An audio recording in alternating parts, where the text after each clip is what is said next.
Olá, hoje nós vamos ter o tópico doenças neuromusculares. Uma parte é sobre miopatias e a outra sobre doenças da junção neuromuscular, mais precisamente miastenia graves. Em uma próxima aula, nós teremos o tópico nervo periférico, neuropatias periféricas.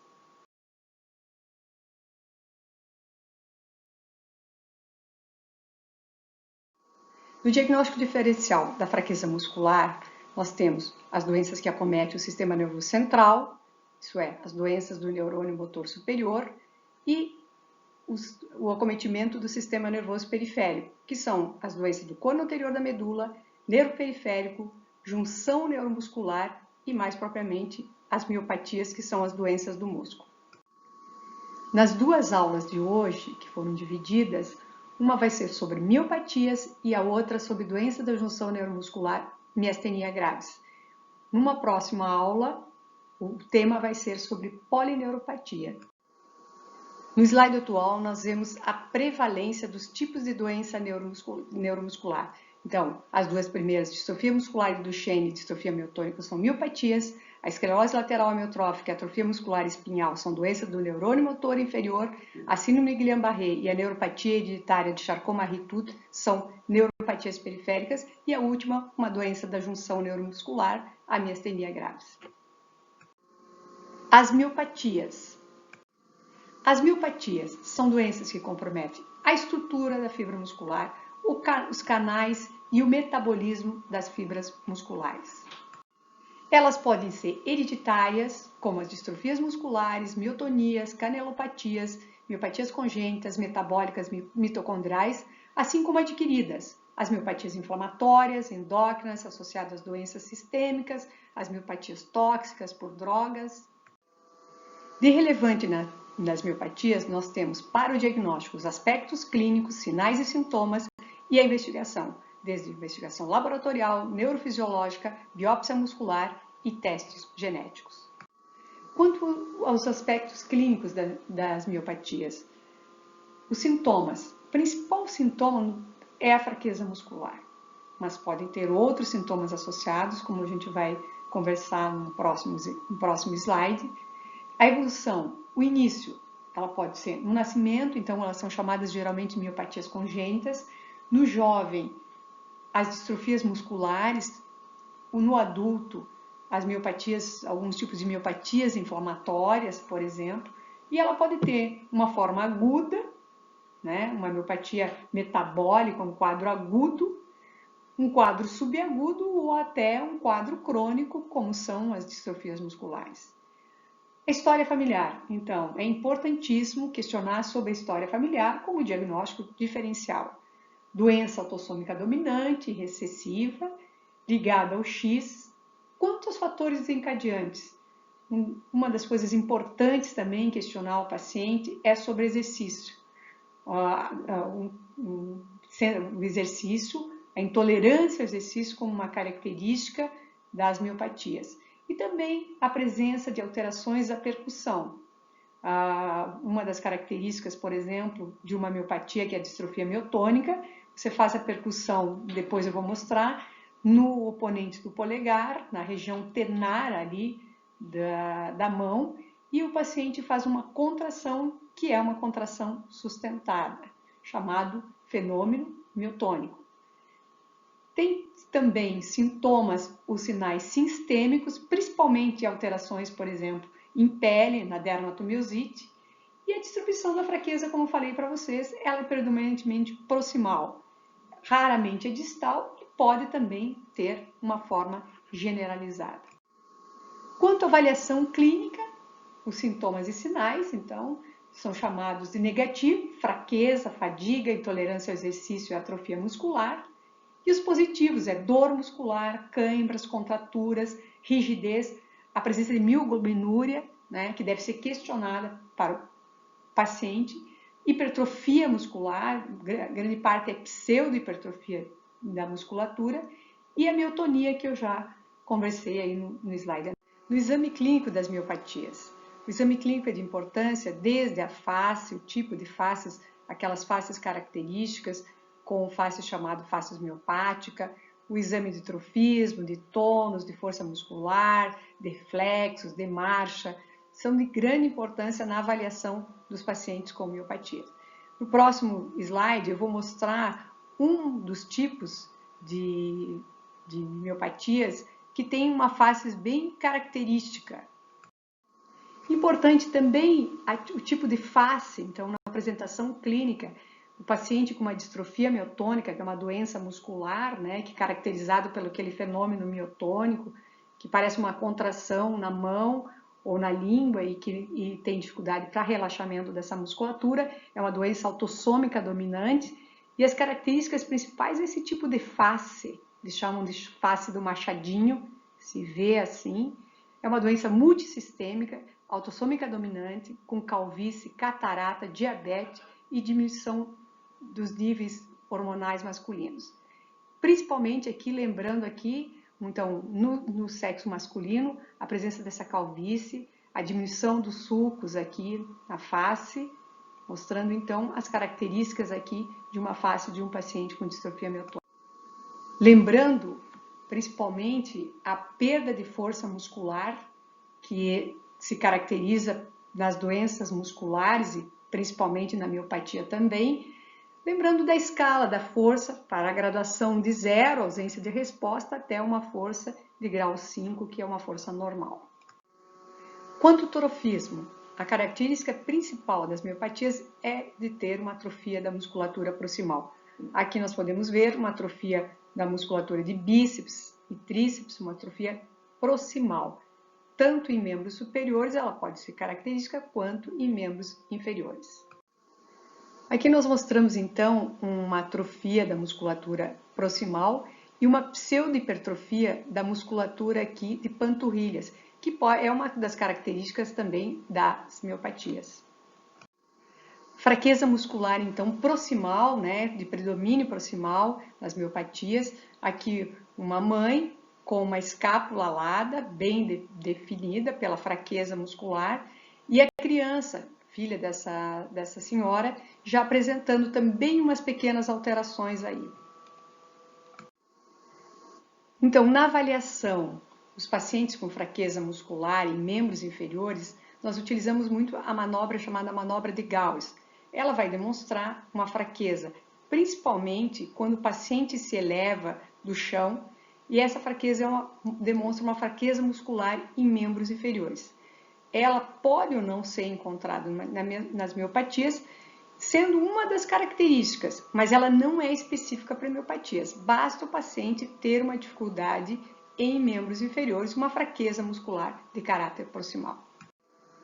Na percussão da região tenar, com o martelo, como demonstra esse slide, nós podemos obter a miotonia, aquele fenômeno miotônico. Então, a percussão ali na região tenar, vocês vão observar uma flexão ali, como no slide aqui ao lado, a figura ao lado, mostrando essa flexão mais ou menos mantida. Então, ela pode estar presente principalmente na distrofia miotônica, que é aquela doença autossômica dominante. O fenômeno miotônico também pode estar presente na língua. Então, nos pacientes que têm distrofia muscular, tipo miotônica, apresentam esta característica de uma percussão da língua, e aqui nós podemos observar que depois de percutido a língua, o paciente faz aqui como uma contração, dá para observar. Isso é bastante característico da distrofia miotônica. Outros achados importantes também nas miopatias: uma hipotonia, uma hipo ou arreflexia, uma marcha miopática ou anserina, principalmente na fraqueza muscular em membros inferiores proximal, e também alterações na coluna, como lordose, escoliose ou cifose.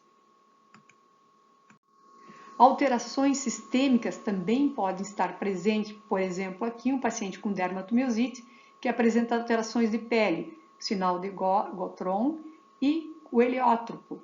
Então, outras alterações que não só musculares, então alterações de pele, entre outros, né? E os aspectos gerais, então, tem uma coisa importante: a distribuição de sinais e sintomas depende do tipo da miopatia em questão. Os sinais e sintomas não são comuns a todos. Algumas têm um sinal ou sintoma que é predominante, que não é comum às outras. Então, nós não vamos achar todas as alterações de um paciente num tipo de miopatia como na outra. Quanto à investigação laboratorial, um dos principais exames na investigação laboratorial das miopatias são as enzimas musculares. As enzimas musculares, elas são enzimas intracelulares e elas aparecem no plasma como consequência da renovação celular normal. Mas diante, por exemplo, de uma lesão muscular grave, então excessivamente esse aumento plasmático dessas enzimas podem acontecer. Por exemplo, uma das doenças são as miopatias metabólicas, a deficiência de miofosforilase, que pode elevar essas enzimas a níveis mais de 100, 200 vezes nessa apresentação clínica aguda. As distrofias musculares, que têm também lesão importante, vão ter um aumento, mas nem todas as miopatias vão ter alterações nas enzimas musculares. Depende da lesão, do grau de lesão muscular presente. A enzima mais importante nas doenças musculares é a creatina quinase. Ela é produção de energia que transforma ADP em ATP na fibra muscular. Embora outras enzimas também possam estar alteradas. A aldolase, a desvinagase lática e as transaminases também, que são enzimas principalmente hepáticas, mas de um valor menor também pode estar presente aqui nas miopatias. Na investigação das miopatias, um exame de importância é a eletroneuromiografia. Então, não só nas miopatias, mas nas outras doenças neuromusculares. O exame mais importante dentro da eletroneuromiografia para as miopatias é a eletromiografia de agulha, que ela vai mostrar um padrão clássico e típico chamado padrão miopático. O exame de agulha, mais precisamente a eletromiografia de agulha, ela tem como objetivo principal estudar as unidades motoras. Então, demonstrando aqui uma atividade voluntária, onde existe a contração do músculo, né? O paciente é solicitado que esse paciente faça um esforço e colocado uma agulha no músculo e observado essa atividade voluntária, com o estudo dessa unidade motora. Então, aqui nós vemos nessas figuras nesse slide, nós podemos ver que existem padrões normais, um padrão miopático, que é característica das miopatias, que são potenciais com uma duração bem pequena, e esse aumento de número de potenciais, e o padrão neurogênico aqui, que é observado nas doenças outras, nos processos neurogênicos. Então, esse é o padrão miopático, é o padrão típico das miopatias. Também nós podemos, como diagnóstico, ter a biópsia muscular. No slide atual, nós temos várias biópsias. Então, com colorações, como a 1 e 2, e reações enzimáticas, a 3 e 4 e a 5 e 6. Na 1, nós temos um padrão normal de hematoxilina e eosina. Na 2, nós temos um padrão distrófico das distrofias musculares. A 3, nós temos um padrão enzimático normal e a 4, nós temos um núcleo, o núcleo central. Normalmente, esse núcleo nas fibras musculares é periférico e, no caso ali, eu tenho uma miopatia do centro nuclear. Essa miopatia ela é caracterizada por isso, pela falta de migração do núcleo durante o amadurecimento da fibra muscular. Na 5 e 6, eu tenho a 5 normal, um padrão enzimático, e a 6, ausência dessa marcação, dessa reação enzimática. Esse tipo de miopatia, uma miopatia chamada deficiência de miofosforilase, cuja característica principal é dor muscular e intolerância ao exercício. Nos últimos anos, a biópsia muscular veio sendo substituído pelos estudos de biologia molecular. Então, estudos moleculares, através desses estudos ou mais simples, como estudo com PCR, ou até o sequenciamento genético, exoma, e até o genoma. Então, os casos hereditários, principalmente, são avaliados em grande número pela avaliação molecular ou estudo genético. Um desses exames é o exoma, então o estudo molecular através do exoma. O exoma ele vai estudar, na verdade, as alterações, as mutações dentro dos exons. Então, é uma pequena parte do genoma humano. As doenças intrônicas, dos introns, elas não são encontradas, não são avaliadas aqui no exoma. O exoma, então, é uma dessas técnicas que é utilizada, chamado estudos de nova geração, e ele vai basicamente avaliar as doenças dentro dos exons. Como eu falei, ele não é um exame muito acessível, o valor é um pouco dispendioso e ainda nós não temos aqui em todos os lugares no Brasil essa avaliação facilmente e de um valor mais acessível. Um caso clínico, aqui nós mostramos então um caso de uma doença muscular, então uma deficiência de milfosforilase, uma doença chamada de Macardo, um paciente de 35 anos que apresentava desde a infância sintomas de dor, intolerância ao exercício, fadiga muscular e câimbras ao esforço físico. Porém, após o uso de rosuvastatina, o paciente apresentou episódio de rabdomiólise com crise convulsiva em coma. Na investigação, olha a CPK elevadíssima e a biópsia muscular com a deficiência então de milfosforilase. Nós sabemos que as estatinas e os medicamentos anticolesterolêmicos podem levar, sim, dependendo do tipo, a uma piora dos sintomas de doença muscular, como no caso. O tratamento das miopatias pode ser medicamentoso ou não medicamentoso, dependendo do tipo de miopatia. Aqui eu trago alguns exemplos. Por exemplo, uma miopatia inflamatória, uma polimiosite, uma dermatomiosite, uso de corticosteroides, imunossupressores. Miopatias metabólicas, por exemplo, essa é uma doença, a doença de Pompe, que é uma glicogenose. Então, ela tem uma deficiência, essa específica tem uma deficiência enzimática da alfa-glicosidase, em que existe hoje a medicação para a reposição da enzima. As distrofias musculares, especificadamente a distrofia muscular de Duchenne, a utilização do corticosteroide. E claro, como recomendado ainda, outras medicações, dependendo do tipo de complicação que este paciente tiver. Então, alguns pacientes, por exemplo, nessas distrofias musculares, vão ter também acometimento cardíaco. Então, tratamento para problemas do coração.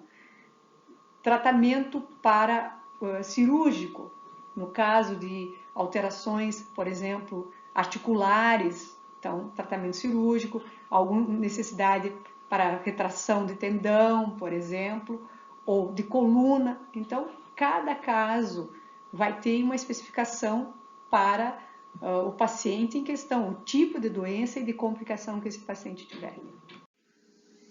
Então, concluindo, as miopatias, a clínica é bastante variável, o predomínio é proximal, o diagnóstico é pelas enzimas, principalmente, a eletromiografia, que é aquele exame neurofisiológico com padrão miopático, a biópsia muscular, que foi muito substituída nos casos hereditários pelos estudos genéticos, e o estudo genético aqui nos casos em que tiver suspeita. Obrigado pela atenção. Aqui nós temos a bibliografia sugerida. Estaremos à disposição, principalmente durante a aula presencial. Muito obrigada.